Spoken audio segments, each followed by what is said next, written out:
السلام علیکم ورحمۃ اللہ وبرکاتہ۔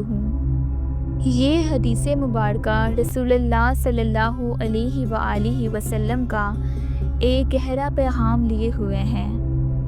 روایت ہے حضرت ابو ہریرہ رضی اللہ عنہ سے، فرماتے ہیں کہ فرمایا رسول اللہ صلی اللہ علیہ وآلہ وسلم نے، جس کے قبضے میں میری جان ہے اس کی قسم، اس امت میں سے کوئی یہودی عیسائی میرا نام سن لے پھر ایمان لائے بغیر مر جائے اس پر جو مجھے دے کر بھیجا گیا، مگر وہ دوزخی ہوگا۔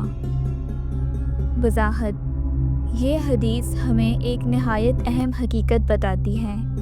اس امت سے مراد صرف مسلمان نہیں بلکہ امت دعوت ہے، یعنی پوری انسانیت، چاہے کوئی یہودی ہو یا عیسائی یا کسی اور قوم سے تعلق رکھتا ہو، جب تک وہ رسول اللہ صلی اللہ علیہ وآلہ وسلم کی رسالت کو سننے کے بعد ایمان نہیں لاتا، اس کے لیے نجات ممکن نہیں۔ اس حدیث مبارکہ سے دو مسئلے معلوم ہوئے۔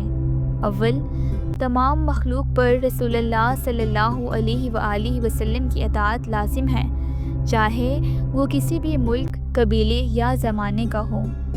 دوم، جس تک حضور صلی اللہ علیہ وآلہ وسلم کی نبوت کی خبر ہی نہ پہنچی ہو وہ معذور ہے، اس کے لیے توحید پر ایمان ہی نجات کا ذریعہ ہے۔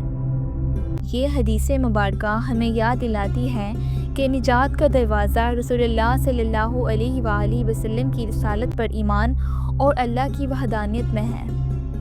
اے اللہ، ہمیں اپنی رحمت سے سچا ایمان عطا فرما اور ہمیں رسول اللہ صلی اللہ علیہ وآلہ وسلم کی اطاعت و محبت سے زندگی گزارنے کی توفیق عطا فرما۔